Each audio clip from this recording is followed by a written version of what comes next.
the enduring partnership between the United States and Israel and the deep ties between our governments and our people. As President Rivlin approaches the end of his term, the visit will honor the dedication he has shown to strengthening the friendship between the two countries over the course of many years. On Tuesday, the President will travel to Southwest Wisconsin with Secretary of Agriculture Tom Vilsack to talk about growing agriculture and rural economies. On Wednesday, he will convene cabinet officials, governors from Western states, and private sector partners to discuss the devastating intersection of drought, heat, and wildfires in the western United States, and strengthening prevention, preparedness, and response efforts for this wildfire season, which is already outpacing last season alone. The 2020 wildfire season alone burned over 10 million acres across the United States, resulting in the loss of dozens of lives and tens of billions of dollars in economic damage. This meeting will focus on how the federal government can most effectively protect public safety and deliver assistance to our people in times of urgent need. And on Friday, the President will also deliver remarks on the June jobs report. Next week, even while all of this is going on, a busy week, the President will also continue to work and engage closely with members of Congress about moving his agenda forward, whether it's the bipartisan infrastructure agreement just announced yesterday or the budget reconciliation process that's also moving forward. And he will continue to on his work to protect the sacred right to vote. You'll hear from him next week on that. We're still finalizing the details, and he's been engaged in that work through his career, so you'll hear more from him on that next week. I'd also note, so I don't forget, today is Jerome's last day in the White House briefing room as a White House correspondent, so thank you to your service to the public over the last several years. All right, why don't we kick it off, Darlene? Thank you, Jan. Is the infrastructure agreement already stuck in a pothole? You worked hard on that. No, I didn't. I like it.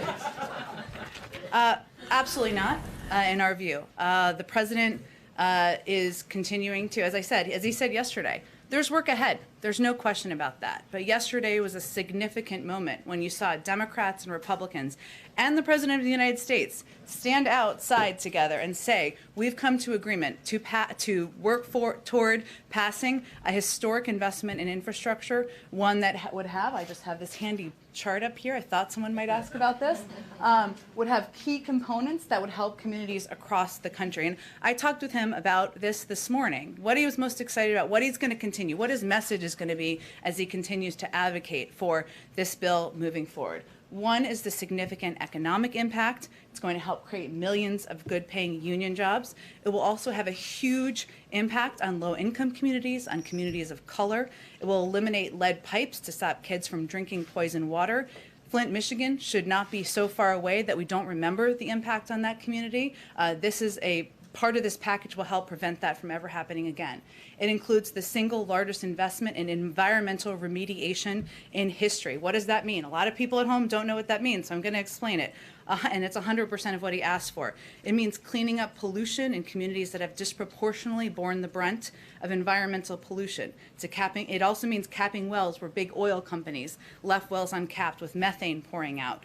It means putting people back to work to do the work we need to do to help create a clean energy economy for the long term. And it has the largest investment in public transit in our nation's history. We know this will also have an enormous impact on low-income communities, many communities of color. I'll also note there are huge components of this package that will help address the climate crisis.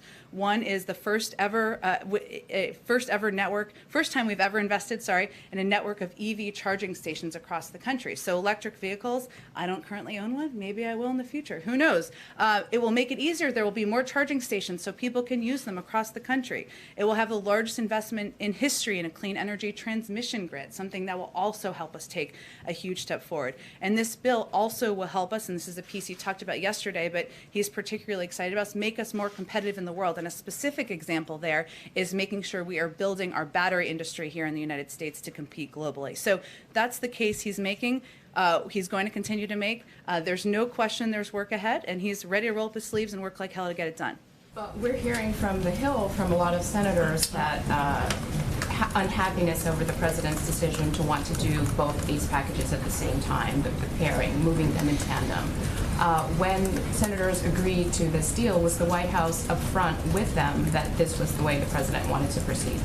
Well, first, you all have heard the president say multiple times publicly that he was going to move these bills forward, wanted to move them forward in parallel paths. And that's exactly what's happening. That hasn't been a secret. He hasn't said it quietly. He hasn't even whispered it. He said it very much out loud to all of you, as we have said many times from here. I will say that the president's view is that the public, the American people, elected him to not lead on process, but to get things done. The House and Senate are going to determine, the leaders in the House and Senate are going to determine the sequencing, the timeline, and he looks forward to signing both pieces of legislation. One other quick one. Yeah. What is the plan for, will we get a statement from the president after Derek Chauvin is sentenced? Do you expect the president will call George Floyd's family, be in touch with them after the sentence is It's a great announced? question, Darlene. I don't have any I don't have anything to preview for you. I guess I should say at this point we'll wait for the sentencing to come out. As you know, he has a close personal connection with the Floyd family, and certainly I know they and we are all watching this closely. Go ahead. Thanks, Jen. Does the president have any plans to visit Surfside to see the devastation for himself? Well, I would say first that any decision along those lines would be done in coordination and cooperation with local authorities. As you know, and you all have been covering this closely, right now we're in a rescue and recovery phase of this, and there have been frequent updates from local authorities on the ground. So I don't have any trip to preview or predict for you at this point in time. How did the vice president choose El Paso as the location for her first trip to the border as vice president? It's a great question. I was interested in that as well, so we looked into it. I would say that El Paso has an interesting history, as you may know, because it was the place where the former president it was a base place of where he put in place some of his immigration policies that we felt were so problematic. And so it's a place that has a little bit of historical connection in that regard, and it's an opportunity to draw a bit of a contrast with what we're trying to accomplish. Can you give us any details about the 3 staffers in the vice president's office who are leaving, and what should we take from the fact that you have several key staffers who are leaving this early in the administration? I just don't have any more details on the circumstances of their departure. As you may know, these are sometimes high stress jobs, tiring jobs, exhausting jobs, but I don't have anything more specific on their decisions. Go ahead. Following up on Surfside, if I can, very quickly. Obviously, no details about whether he plans to travel there. Has the president now spoken to Florida Governor Ron DeSantis about the circumstances? We're working to set up a call between the president and the governor that should be happening this afternoon, and we'll give you all a readout of that when it happens. We'll wait for that readout when it happens. The president yesterday spoke about voting rights and what he would be doing. He said, quote, "I'll be going around the country making the case." So he announced it. What specifically is he doing? Where is he going? And what is that going to look like? Stay tuned. I don't have any specific visits to announce for you yet, but this is going to be a fight of his presidency. He believes that voting is a fundamental right for the American people. He's going to use every lever at his disposal to advocate for that. You'll hear more from him next week as well. The DOJ announcement today that they would be filing this lawsuit against Georgia, given what's going on with their election law there. Did the White House play a role in that? Did the president consult anybody? Does he have any thought on it? We did not. That was an announcement they made on their own, but it certainly is consistent with the president's commitment to the administration and the guidance he's given publicly and directly to use every lever at our disposal to ensure we are protecting the fundamental right to vote across the country. Go ahead. So on the timing of when the president's going to get out and advocate for voting rights, I mean, how soon can we see this? We're hearing everyone from the Department of Justice to activists saying that this is a really urgent issue. So how soon can we expect this? Well, the president's going to speak to all of you and to the public next week about his continuing commitment to voting rights, expanding access to voting rights, something that he's worked on for decades through his public career. And I expect he'll have more to say then. And if you could just follow up and maybe clarify when the president's talking about doing these 2 pieces of legislation in tandem. Is he going to wait for both of them to land on his desk? What exactly is the timeline here? How does this play out? Well, again, he believes the American people elected him to lead on getting results, to put out bold ideas to the public. That's exactly what he's done. And we're going to leave it to leaders in Congress to determine the sequencing and the timeline for those pieces moving forward. But he's going to use every lever at his disposal. He's going to be involved. He's going to roll up his sleeves. He's going to work like hell to get both of these pieces of legislation done.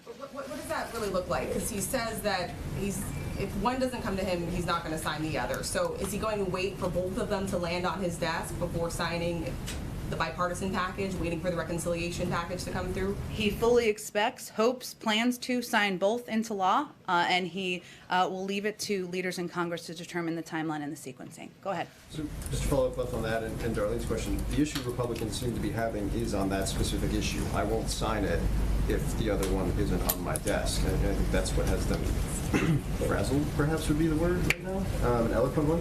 So digging in on that, if leadership decides to send you the bipartisan bill, but the reconciliation bill is not done yet, the president said yesterday, I won't sign it. And that is the White House position on it? Well, let me just take a step back here, because I think the American people are quite focused on how we're getting work done on their behalf, less focused on the mechanics of the process. Now, it is up to Republicans, many of whom are the ones who have conveyed that, I think, if I'm accurate here, to decide if they are going to vote against a historic investment in infrastructure that's going to rebuild roads and railways and bridges in their communities simply because they don't like the mechanics of the process. That's a pretty absurd argument for them to make. Good luck on the political front on that argument. So the president's going to continue to advocate, educate, convey to everyone directly why this needs to move forward. And he plans to stand exactly by the commitment he made yesterday to them, and he expects they'll do the same. And just two more quick ones. You guys just released a readout with a call with Senator Sinema. Yeah. He's one of the lead negotiators. In that readout, the president was reiterating pretty much all of the things he said when he was standing with the senators. Mm-hmm. Was there a need for the president to reassure Senator Sinema, or was that just a normal scheduled call?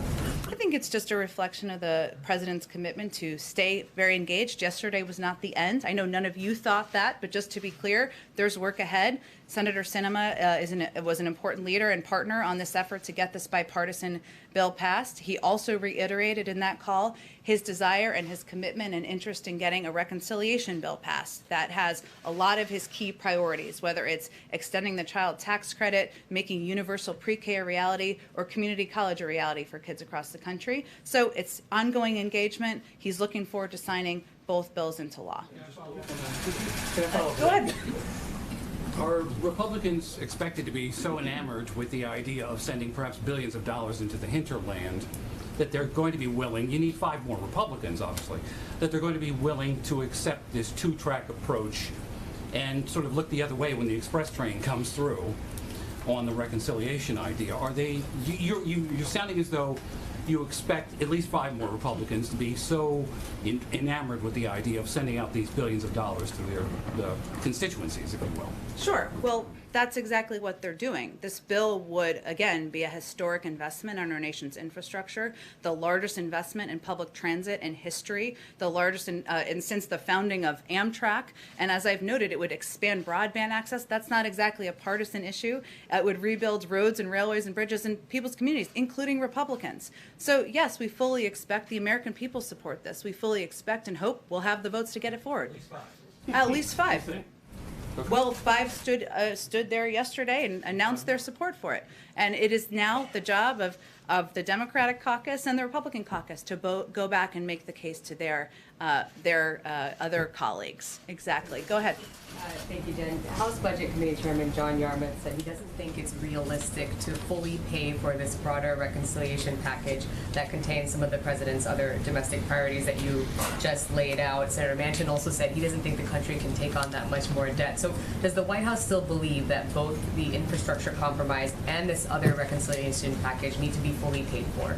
The president's proposed a number of ways to pay for these packages. Obviously, there was agreement already on the pay-fors for the infrastructure bipartisan deal, which was agreed to by the 5 Democrats and the 5 Republicans who stood outside with the president just yesterday.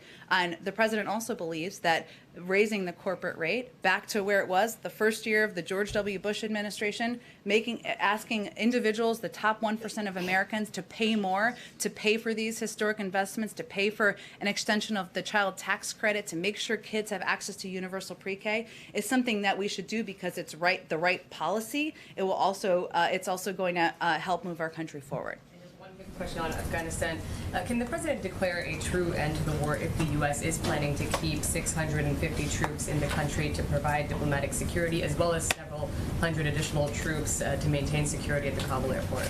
Well, again, I would say the president was clear from the beginning that we anticipated and planned to have a diplomatic presence on the ground, and so he's doing exactly that. Can I follow up on that? Sure. On Afghanistan, and then I have a follow up on something else, but on Afghanistan, if we're keeping people there, what's the contingency if, in fact, the Taliban takes over the country? Do you have a contingency? Does the administration have a contingency for that? In what regard? Well, what will For you the do? safety of our Well, I men and understand women the serving safety, in but Kabul, or I understand the safety of our people, but what about the safety of the country? We've been there for X amount of years. Are we going to reinvest more people if that's the case? Will there be boots on the ground? What exactly is this administration looking at if that country falls to the Taliban? well, here's I think what's important to note, Brian. When the president made this announcement, he was very clear that if we did not pull our troops, withdraw our troops from Afghanistan, something that he has long talked about having an interest and a desire to do, the Taliban would have been shooting at U.S. troops again on May 1st.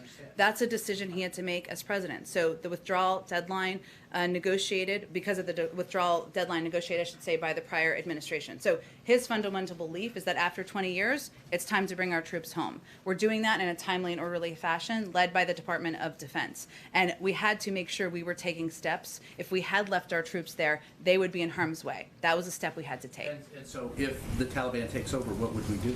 Well, again, I'm not going to get ahead of or anticipate. We have a range of capacities, including over-the-horizon capacities and capabilities that we will maintain in place. The president announced that at the beginning of his announcement. The other question is this administration prepared for? We've heard rumblings from the former president and his supporters about August and the inevitability of him being reinstated. Is this administration prepared to meet the challenge if, in fact, they press that issue in August? I mean, we've already seen an insurrection. What would this administration's actions be if that is pressed in August? The president is prepared to continue to govern and lead the United States of America, and of course, should there be an elevation and escalation, that is something we would certainly monitor and track as well. Go ahead, Jackie. On reconciliation, before the president made this statement yesterday, had there been any understanding between the president and the GOP senators who were negotiating that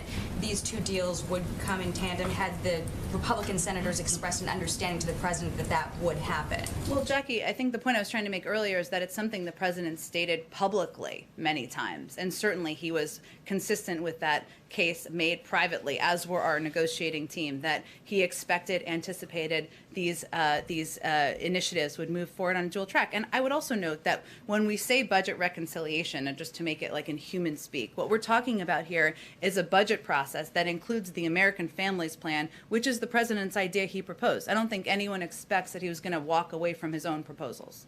And the Republicans had expressed an level of understanding that that would happen. I'm not going to I'll let them speak for themselves, but again, the president said this, as we did multiple times publicly. And then on reconciliation, what are the red lines and the must-haves, and is the same team working with Congress, Bichetti, Terrell, Deese, about the next steps in the reconciliation? Well, earlier this week, today's Friday, I think it was Wednesday, we did have a number of those individuals you mentioned, as well as Susan Rice was a part of the team, and there may have been one or two other people who went up to the Hill to talk about the budget reconciliation process. We're obviously at the early stages of that. There's a lot to discuss and negotiate, including among Democrats, so we'll let that proceed in the coming weeks. And then with the DOJ suing Georgia, is this the beginning of more lawsuits against similar efforts in other states? Has the White House expressed any concern areas as they take on voting rights and initiatives like that? I'll let the Attorney General and the Department of Justice speak to that and what their plans are. They probably won't preview them, I would expect. But I think it's just a reflection of the fact that the president has conveyed his priority is using every lever at his disposal to protect the fundamental right of people in this country to vote. Go ahead. What's your timeline for these two pieces of legislation? I don't have a new timeline to predict for you here, Steve. Again, Speaker Pelosi has been doing this a while. I don't know that there's anyone better, and we're going to work with her, Leader Schumer, and others to make sure we get these bills signed into law. On the Afghanistan meeting, is the president going to talk about a negotiated political settlement? Is that still possible in Afghanistan? A political path forward is certainly one that we continue to support. We have a negotiator, as you well know, who is monitoring and closely engaged in that process, and so that is certainly ongoing and will be a part of the agenda.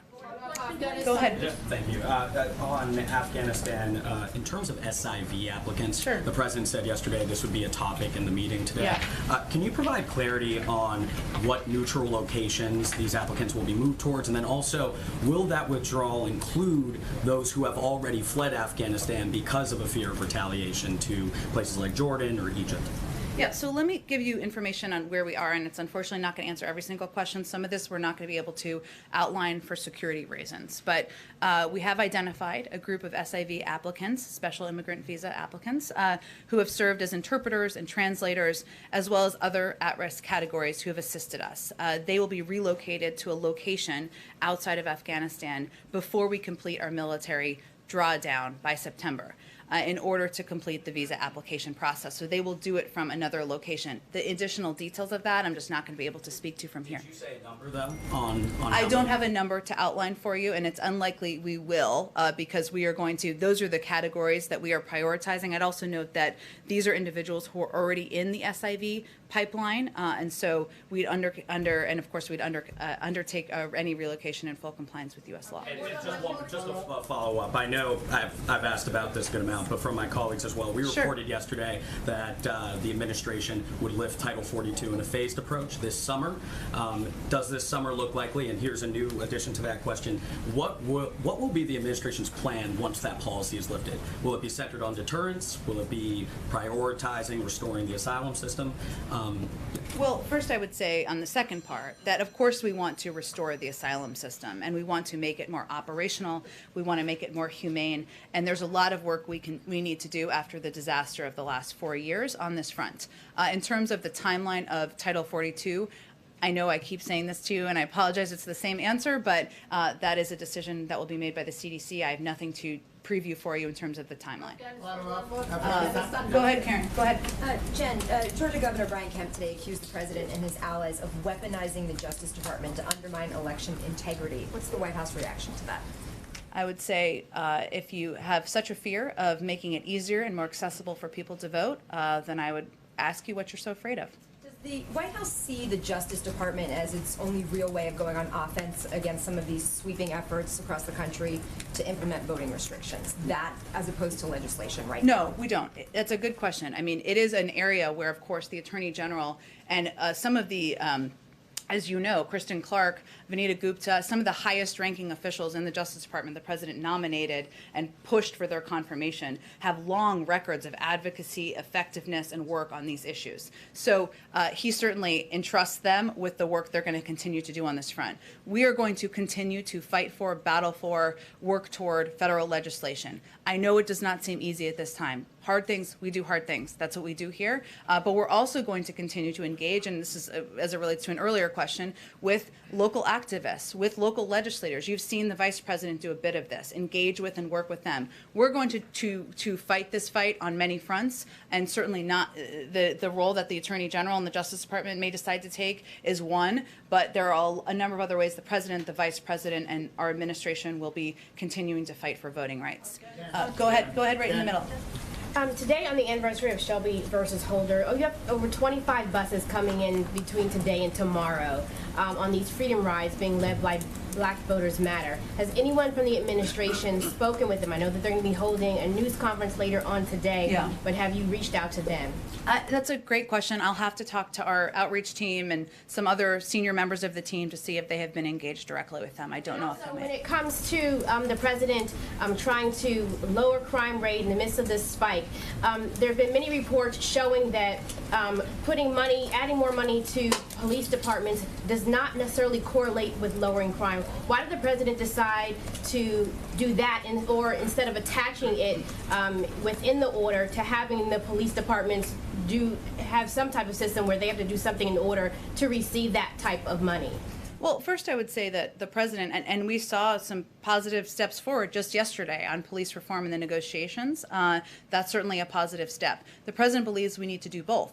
And most people in most communities across the country where there's rising crime agree. And what the president announced just a couple of days ago was primarily a plan to reduce gun violence, which he feels is a big driver of violence across the country. But I would say community policing is something that we've seen as effective, building trust in communities, ensuring that that law enforcement are working on behalf of communities. That's what he was proposing funding to go towards. That is different than a step as it relates to the criminal justice system. If you're going to talk back about creating a police oversight commission.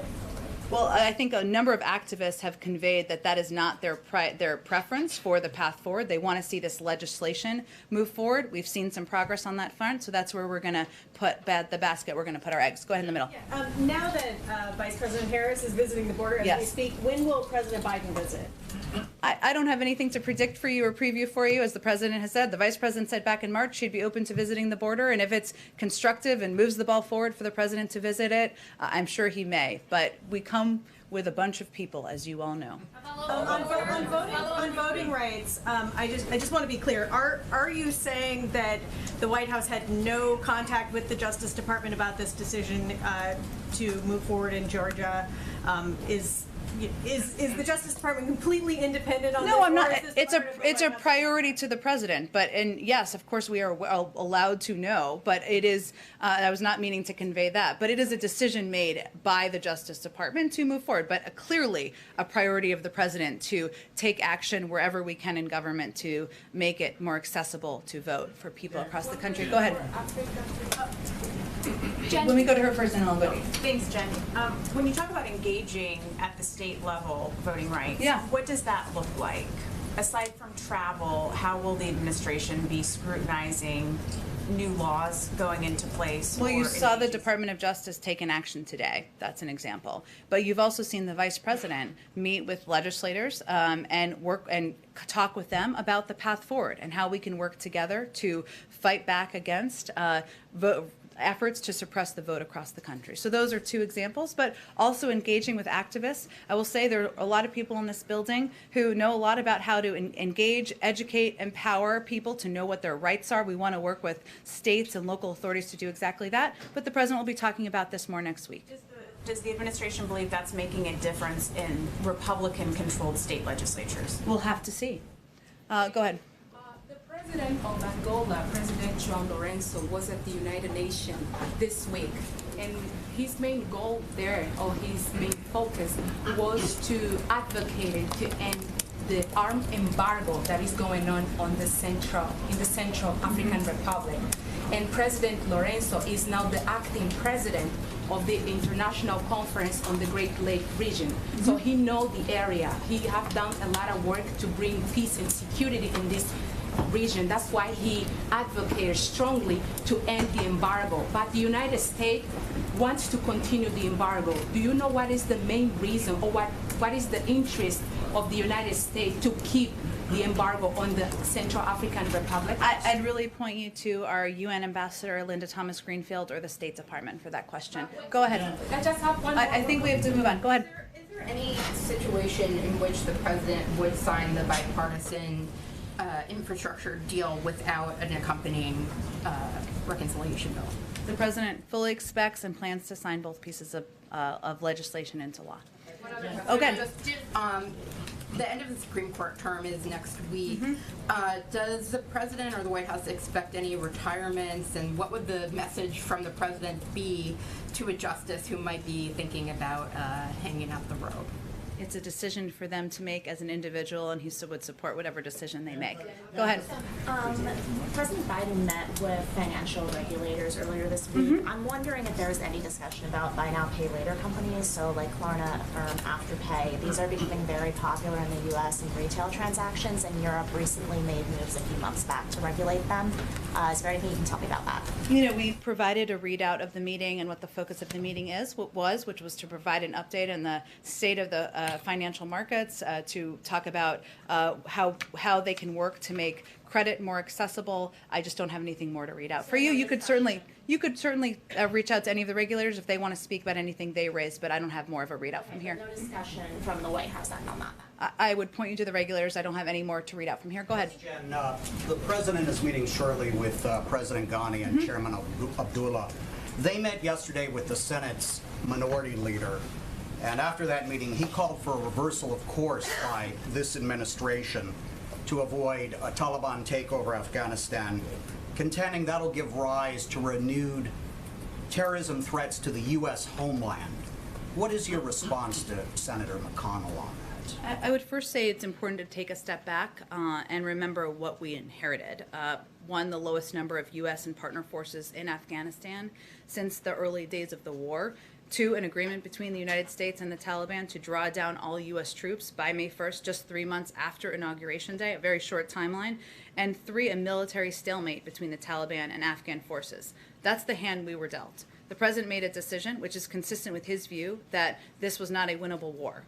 To bring the U.S. troops home after 20 years of fighting this war. And a big part of that decision was also around the fact that if we left our troops there, our troops would be at risk because the Taliban would be shooting them by May 1st. That's the basis of it. Are there challenges to it? Of course. Will we continue to be engaged, as is today is evidence of, with the government about how we can continue to provide humanitarian security support? Yes, we will. Will we have a presence on the ground? Yes, we will. But that was a decision the president made with all of those factors involved. Go ahead. Thank you. Good to see you again. Oh, hello, Goyle. How are you? Thank you. Good to see you again. Good to see you. Quick two questions, please. One on U.S.-India relations, of course.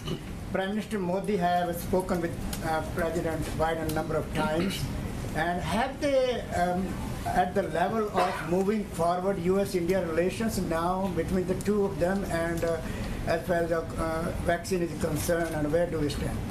Well, I would say, Goyle, that India is an incredibly important partner to the United States in the region and globally, and we work with India on a range of issues, as you well know, economic, strategic, security, and the United States certainly took a range of steps as India was at the early stages of dealing with a rise in the pandemic to help provide a range of assistance, and we will continue to do that moving forward. Go ahead.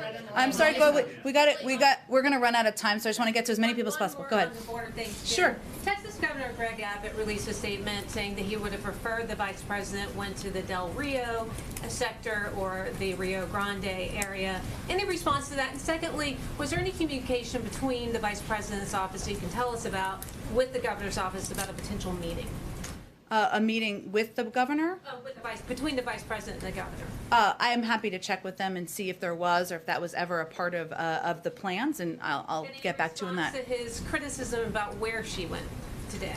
Well, I would say the purpose of the vice president's visit, as we've outlined, was to, she's long said she would be open to visiting the border. She's doing that with Secretary Mayorkas, who oversees the border and has helped lead a range of progress there that we've seen over the last couple of months. And there certainly is a connection between the important work the vice president's doing in the Northern Triangle, where we've also seen a reduction in migration of unaccompanied children since March and since April. So that's the purpose of their visit. In terms of direct consultation with the governor, I'm happy to check and see if there's more I can read out for you. Go ahead in the middle, in the back. Thanks. Yeah, go ahead, and then I'll go to you right in front of me. Go ahead. On the governor's, the meeting with Western governors next week, can you tell us anything about which governors are invited, what we can expect to come out of that meeting? And then specifically, the president mentioned he was surprised at just how little federal wildland firefighters are paid. What would the administration do about that? Well, one, we could pass a federal minimum wage, which would represent a higher wage than it seems the firefighters are getting. But certainly he will continue to advocate for additional support and assistance for the men and women serving as firefighters around the country. Let me give you a sense of the governors coming. So the meeting first will focus on how the federal government can improve wildfire preparedness and response efforts, protect public safety, and deliver assistance to our people in times of urgent need. As a former local elected official himself, maybe he will always feel that way in his heart, I think. He feels it's really important to engage directly, sit with people as you can, either remotely or in person, to really discuss what the holdups are, what the challenges are, how can we help be better partners from the federal government. So this is an example of that. Governor Kate Brown, Governor of Oregon, Governor of California Gavin Newsom, Governor of New Mexico Michelle Lujan Grisham, Governor of Wyoming Mark Gordon, Governor of Colorado Jared Polis, Governor of Utah Spencer Cox, and Governor of Nevada Steve Sisolak will be the governors who will be in attendance. That Governor Little and Governor Jim Forte are not invited? their friends? That's the list of attendees I have. I can certainly check if there's more on who or was or wasn't invited. Oh, go ahead. I said I would go to you right next again. And we'll make sure we get to you, I promise. Go ahead. Can you offer more specifics about what the President and the White House will do over the next week to continue to boost support for this infrastructure bill? Can we expect him to be on the phone with Republicans that have expressed concerns about his comments yesterday, or? You can expect, as is evidenced by the fact that he had a conversation with Senator Sinema. Ugh, it's a Friday. It's a hard one. Senator Sinema this morning, that he will, of course, be on the phone, and he will be engaging directly with members of both parties about moving his priorities forward. Sometimes that's scheduled or planned a day in advance or the day before, so I don't have more specifics for you, but as they happen, we'll read them out for you. Follow up on that, please. Yeah. Has he called any of the Republican senators today? Obviously, you were mentioning earlier that he's talked about this publicly, what his stance was. There are Republican senators that are surprised by what he said yesterday and are upset, as has been reported. So has he talked to them today, and what is he doing to sort of keep this deal intact? Well, first, I think what he's doing, Anita, is continuing to convey and provide details to the public who care deeply about whether he's delivering for them, less about the mechanics of the process, about why this should be a package that's supported broadly by Democrats and Republicans across Congress. So that's what I did certainly at the beginning, and that's the case he's going to continue to make. Did he call any of those senators today, though? I don't have any additional calls to read out. I think, let's see, go ahead. Thanks so much, Jen.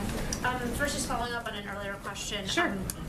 With the special immigrant visa Yeah. population from Afghanistan, does the United States plan to protect those translators and people who worked for Americans who have already fled Afghanistan and are in different countries currently?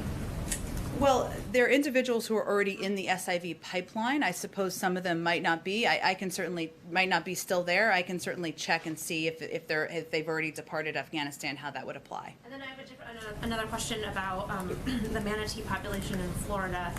They are That was not on my bingo card today, but I'm happy to answer it. Okay. Well, the Wall Street Journal had a good article Yeah. about them this week. They are dying at a record pace. Mm-hmm. 800 of them died in the last year, and I wanted to see if the administration believes that these animals should be relisted as endangered, and also whether anything in Biden's infrastructure deal that he struck yesterday would continue on to help with.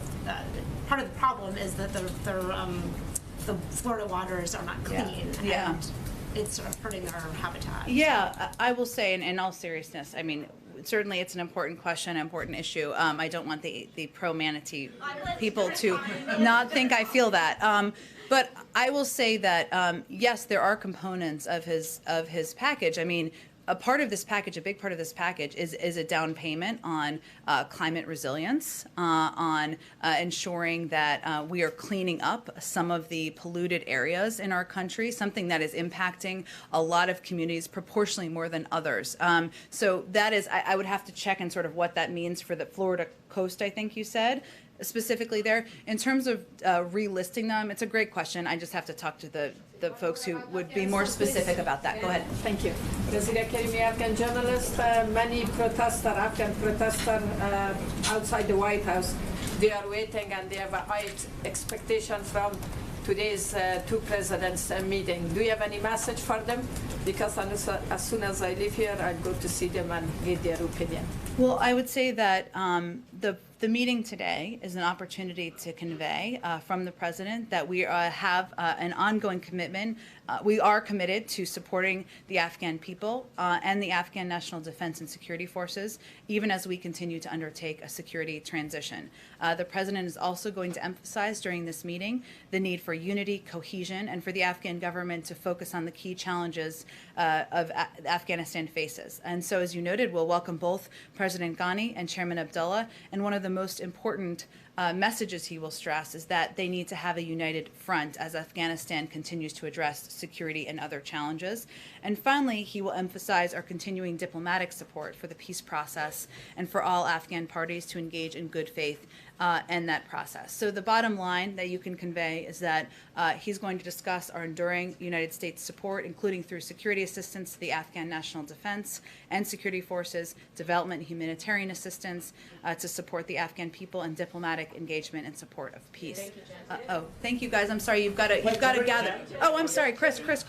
And then I want to go to Amna because it's her first time too. So okay. All right, Good. Happy Pride. I know we're running short on time. I'm just going to smush my multiple inquiries a day on the LGBT developments into one, and that is. Take your time. It's okay. People can leave if they need to gather. No one is rushing you out of here. The initiatives today. How do they place in the president's both domestic and foreign policy agenda, and don't they fall short of the president signing the Equality Act into law? Well, let me start with the first one because I think that's an important question. Because what we do here and the values that we advocate for in the United States do send an important message around the world, and sometimes we forget that. So during his remarks today, the president will outline, of course, the historic step his administration has taken, but he will also renew his calls on the Senate to swiftly pass the Equality Act and provide overdue explicit civil rights protections to LGBTQ people and families across the country. He will also speak directly to the proliferation of state-level anti-LGBTQ bills, denouncing them as un-American and legislation disguised as bullying. And he will commend the community for their courage and bravery pushing progress forward. Finally, he will announce his appointment of Jessica Stern as the U.S. envoy to advance the human rights of LGBTQ persons at the Department of State, a role, just to make the connection here, that will be critical to advancing his agenda overseas and around the world as well. Any plans for the president to visit the soon-to-be Pulse Memorial? I don't have anything to preview in terms of travel beyond next week. We don't work too far ahead in planning around these parts, but certainly the fact that he's signing this legislation today sends a clear message about his commitment to the LGBTQ plus community and to commemorating what was a tragedy in our nation's history. Okay, last one, and then everybody can gather. The news hour has been in touch with Taliban spokesman Sohail Shaheen. Ran by him the reports of hundreds of additional U.S. forces staying beyond the withdrawal. This is his response. He says it's a violation of the commitment and the agreement made by the U.S. It jeopardizes the peace process and could pave the way for continued prolonged war. So what's the White House response to that? I would say first that we have been very clear, and the president was when he made his announcement about his plans to withdraw troops, that we plan to have a diplomatic presence on the ground, including a security presence to protect our diplomatic presence on the ground. And that's something that has been a part of the discussion from the beginning. And beyond that, I certainly would have to talk to our national security team if there's more. One more quick one. The family of Mark Frerichs, a U.S. Navy veteran who is still held hostage in Afghanistan, is worried that as U.S. troops continue to leave, you've lost all leverage in any efforts to free him. So what's the president's message to his family? The president's message is that he will continue to fight every day of his presidency to bring Americans home who are detained overseas, whether it's in Afghanistan or any other country around the world. Again, we will have a diplomatic presence on the ground. We will continue to work closely with the government with security support, humanitarian support, and there needs to be a continued political process, ongoing negotiations. That will be part of the president's message today when he meets with the leaders. Thanks, everyone, so much. Happy Friday. Happy Friday.